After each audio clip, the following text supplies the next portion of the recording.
Hello mga katropa, paano ba palitan ang ating Facebook page name? So sa mga baguhan at gustong palitan ng kanilang Facebook page name, so ito na ang video mga katropa para sa inyo. Unang-una mga katropa, open mo lang ang Facebook app, tapos mag-login. Tapos i-click mo itong 3 lines.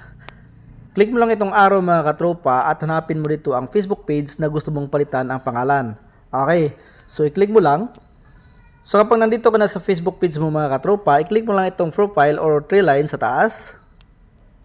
Scroll down, hanapin lang ang settings and privacy.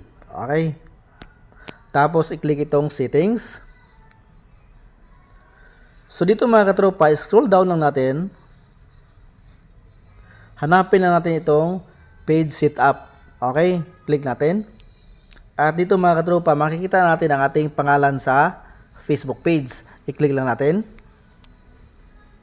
At dito mga katropa, pwede nating palitan ang ating pangalan sa Facebook page. Okay.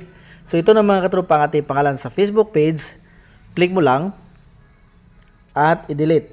So depende na sa inyo mga katropa kung anong gusto ninyong pangalan sa inyong Facebook page.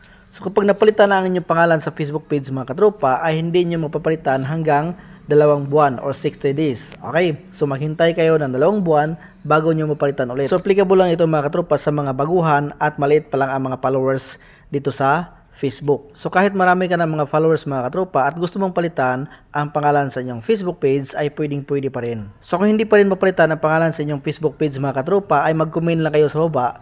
Ituturo ko sa inyo next video ko kung paano palitan ang pangalan sa Facebook page gamit ang Chrome browser.